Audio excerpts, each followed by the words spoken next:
Olá, bom dia a todos. Hoje é sexta-feira, dia 14 de maio. Estamos encerrando mais uma semana com a graça de Deus. E hoje nós temos aula de matemática e ensino religioso junto com artes. Então hoje a atividade está bem simples, bem tranquila. Nós vamos ver no livro de matemática os conteúdos de comparação e arredondamento com as páginas 20 e 21. E aqui na atividade de artes, nós temos uma atividade onde vocês vão ter que ler a Bíblia, que eu acredito que todos vocês tenham em casa. Quem não tiver, consegue acessar a Bíblia online também, tá bom? Mas eu acredito que não vai ser necessário, né? Então, aqui o título do texto é Jesus, nosso bom pastor. Então, vocês vão ler aqui com atenção. E aqui na atividade número 1, está pedindo para ler a Bíblia e copiar a frase que Jesus diz no livro de João, capítulo 10, versículo 14. Então, vocês vão copiar somente o versículo 14, ok? E aí, vocês vão responder aqui o restante das questões, né? A número 2 está perguntando por que Jesus é nosso bom pastor. 3. Se Jesus é o nosso pastor, nós somos suas. 4. Faça uma pequena oração em agradecimento ao nosso pastor por ter nos dado a vida. Então, é uma atividade bem simples, né? Para que a gente sempre tenha em mente que Jesus é o nosso pastor, cuida de nós, né? Que ele está sempre olhando por nós e é a ele a quem devemos agradecer e recorrer. E aí, aqui na atividade de artes, vocês vão pintar, né, o desenho relacionado à atividade de ensino religioso, pintar bem bonito. E aqui nós temos uma frase para finalizar. O Senhor é o meu pastor e nada me faltará. Jesus é o nosso pastor e nós somos as suas ovelhinhas. Então, espero que vocês pintem um desenho bem bonito e que façam a atividade com bastante carinho. Então, agora vamos à explicação da atividade de matemática. Então, a primeira atividade de matemática, na página 20, é sobre comparação. Aqui a gente vai ver um pouquinho sobre ordem crescente e decrescente e também sobre um dos números que são maiores ou menores. É uma atividade bem simples, bem tranquila de fazer, mas que requer bastante atenção. Então, aqui vocês vão analisar este quadro que mostra o número de alunos matriculados em 2015 no ensino fundamental em alguns estados do Brasil. Então, aqui nós temos Goiás, Mato Grosso e Mato Grosso do Sul. E aqui é o número de alunos matriculados. E aqui na letra A está falando assim: complete a frase com termos crescente ou decrescente. Então, aqui embaixo está a frase. Os números de alunos matriculados nesses estados foram organizados na tabela em ordem crescente ou decrescente. Então, vocês vão analisar aqui, o primeiro número é maior ou menor que os demais, né? E aí vocês vão colocar se foi em ordem crescente ou decrescente. Crescente é quando eu começo do menor para o maior. E decrescente é quando eu começo do número maior até chegar no número menor. Então, vocês vão analisar aqui essa ordem que foi colocada e escrever se é decrescente ou crescente. E aqui é uma resposta pessoal.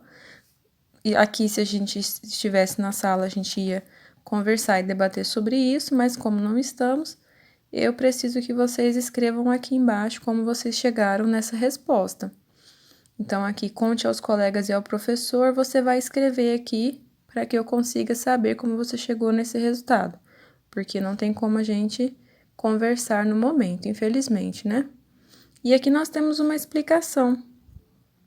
Como que faz para saber qual é o número, né? Qual número está na ordem maior, né, ou menor, com a comparação, ou comparando os algarismos da mesma ordem. Então, para a gente saber qual número é maior e qual número é menor, eu preciso ir pelas comparações. Então, aqui nós temos uma sequência de números que é praticamente igual, mas aqui a ordem da dezena é diferente. Então, para eu saber qual que é maior, eu preciso fazer essa observação comparando as ordens dos números. Aqui, no caso, a dezena ficou maior neste número aqui, e este aqui ficou menor.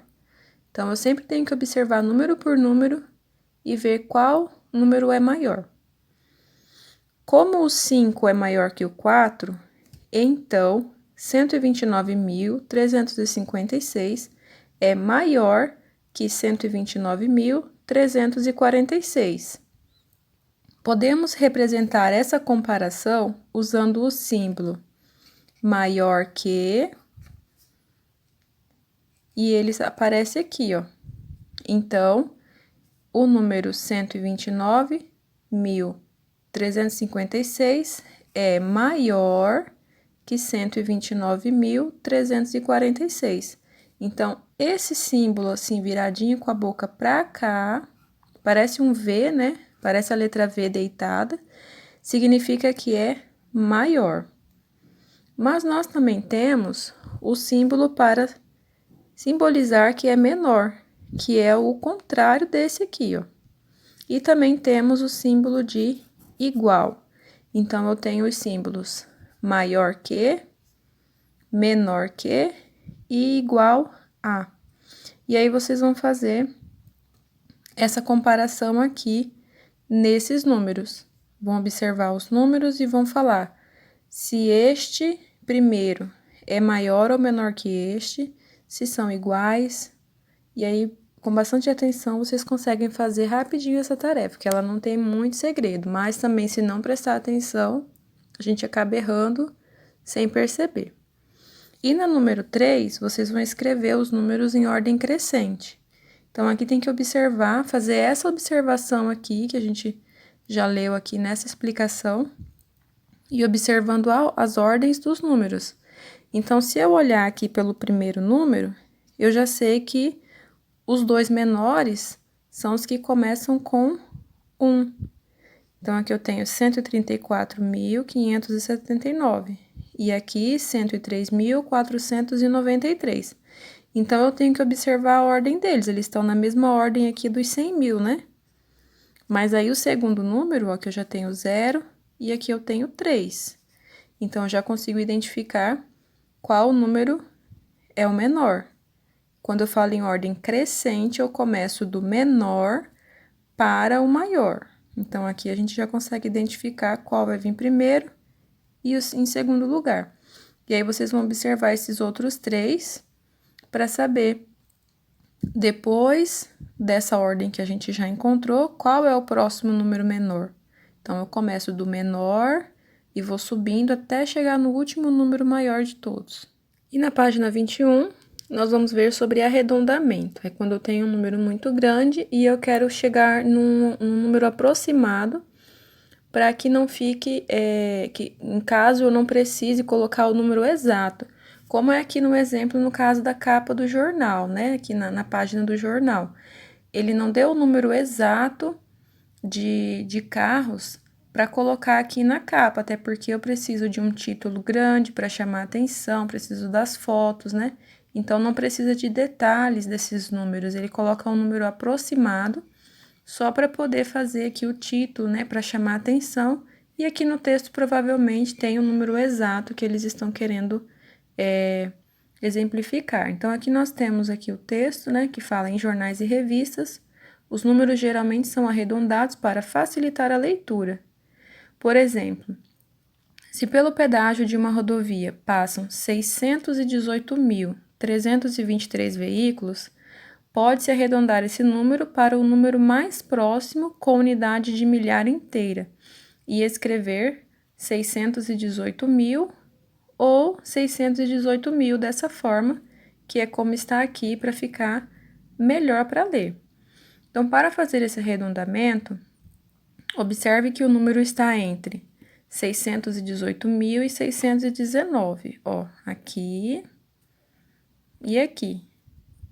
Ele está mais próximo do 618, que para chegar aqui para o 619 ainda tem muitos números. Então, eu sempre vou usar o número que estiver mais próximo. Ele está mais próximo desse, e esse aqui também não daria para eu colocar, porque não é um arredondamento, ele está no meio, né? Então, não ficaria tão fácil de ler e passaria também da quantidade de carros, né? Então, eu sempre utilizo o número mais próximo da dezena. Agora, observando a reta abaixo, responda à questão. Então, aqui eu tenho o número 610.000, 615.000 e 620.000. O número que a gente precisa observar é este aqui.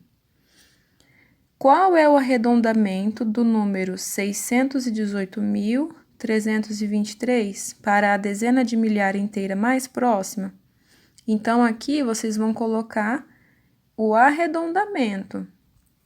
Eu vou utilizar aproximadamente 610.000, 615.000 ou 620.000. Eu tenho que usar sempre o mais próximo. Ele está mais próximo de qual aqui? A atividade número 2 e número 3, elas são bem parecidas, mas a número 2 está pedindo para que a gente arredonde cada número para a dezena de milhar inteira mais próxima. E a número 3 para a unidade de milhar inteira mais próxima. Então, a gente tem que lembrar novamente daquele quadro que a gente já estudou, né, em 2 aulas, que é sobre a ordem dos números. Então, aqui eu tenho a centena de milhar com 800.000, dezena de milhar com 70.000 e a unidade de milhar com 9.000. E aqui eu tenho 725.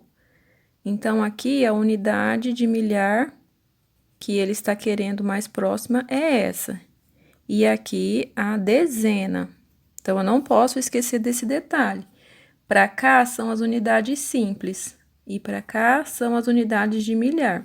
Então, eu tenho unidade, dezena e centena de milhar, ok? Só para recapitular, para não ficar complicado para vocês fazerem. Então, aqui ele está pedindo para arredondar para a dezena de milhar inteira mais próxima. Da mesma forma que foi feito aqui em cima, ó, ele usou as dezenas, né? Então, aqui está fácil deduzir porque o 79 é mais próximo do 80. Então, aqui eu tenho o número 880.000. Aqui, a gente não precisa dar continuidade porque ele está querendo somente a dezena de milhar inteira. Então, eu posso esquecer esses números aqui e deixar arredondado 880.000. A mesma coisa vocês vão fazer aqui, ó. 232.987. O 32 está mais próximo do 40, do 35 ou do 30, né? Então, aqui vai ficar 230.000, porque eu quero a dezena de milhar mais próxima.